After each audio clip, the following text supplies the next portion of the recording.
Hey, didn't see you there. Uh-oh. Hey, what's going on? It's Alex.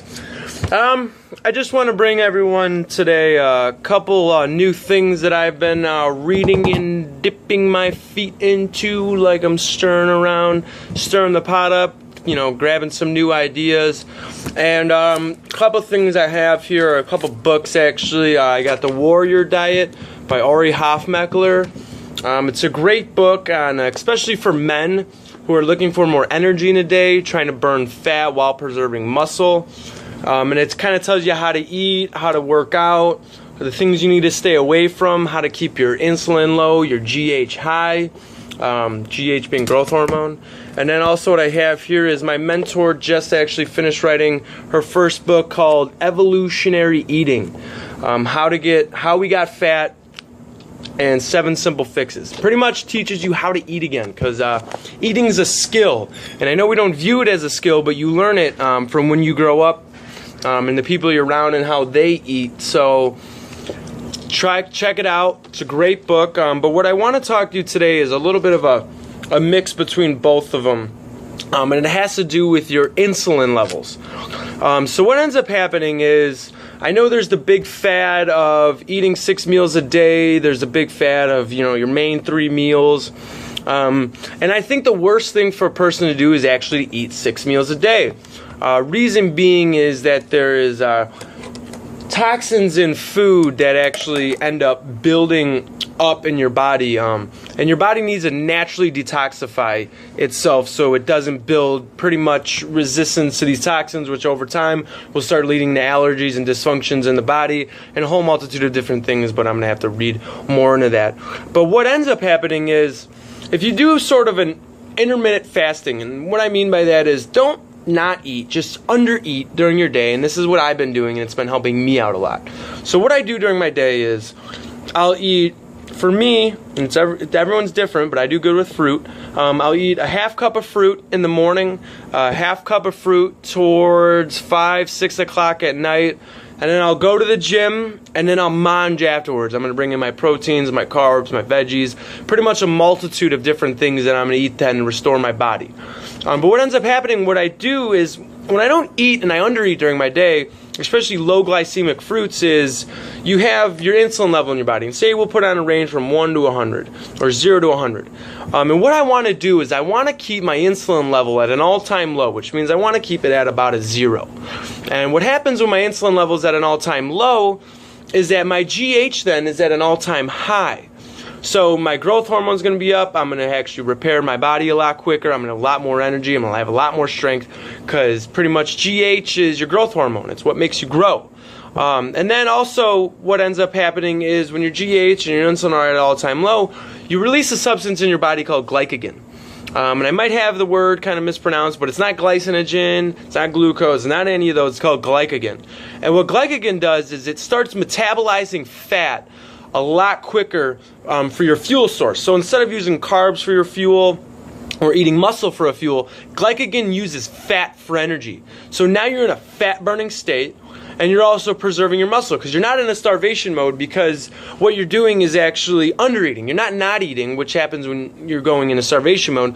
You're actually undereating, and you're getting the enzymes in. Like for me, I get my enzymes in with my fruits and everything. So it actually helps me break down recycled proteins and helps me break down bad cells in my body, natural detox. So now I'm preserving muscle mass, and I'm burning fat. So the key is, throughout your day, is you want to keep your insulin as low as you can go. No snacking, no carbohydrate drinks, no calorie drinks. You don't want to overwhelm your digestive system. And what ends up happening then is your organs take a certain amount of time to actually, certain amount of energy called ATP to run your organs, and pretty much run everything in your body to digest it. Your stomach, your intestines move. So there's a lot of energy being put into your stomach during that point in time. So actually what will happen is that since you're not eating all day long, especially 6 meals a day, that's a lot of eating, or if you're snacking, if you're doing 6 meals a day, your digestive system constantly working and working and working. You're almost bringing in more calories to burn off the calories you already ate, which that's counterintuitive. Why would you do that?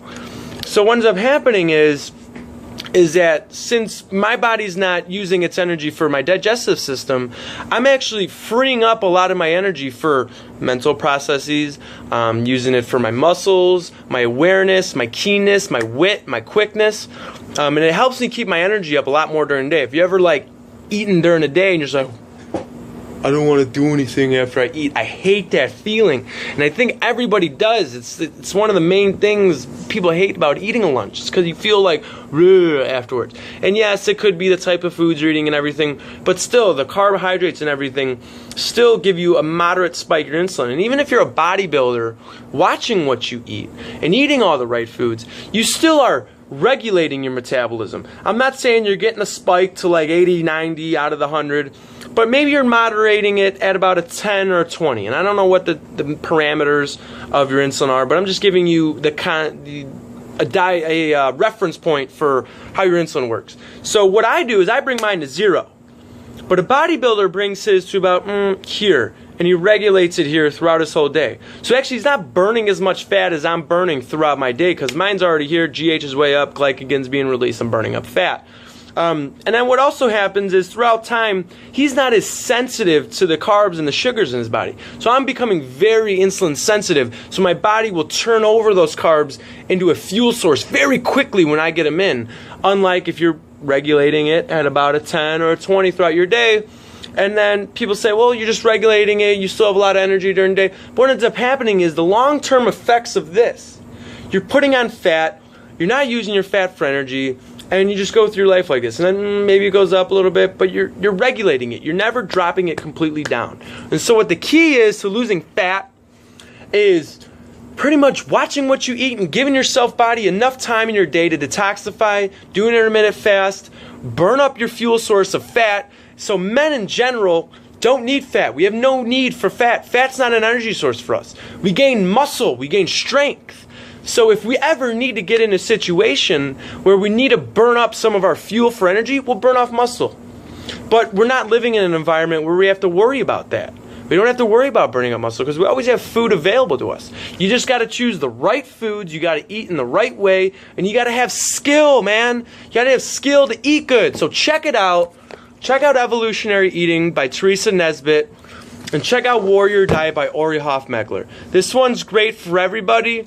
Women would especially love this book, especially because you get to eat a couple more times during the day, because women naturally have more fat content than men, which they need, which is natural. Ori Hofmekler's Warrior Diet, great for energy and getting that warrior spirit back in you. You want to get out to life and conquer it. You want to go out there and you want to put your foot down and you want to make a name for yourself. Well, you're not going to make a name for yourself eating 6 meals a day, giving yourself not a lot of energy. So stick to it, check it out, try it out, but if you don't try it, you're never going to know. So check it out. Bye-bye.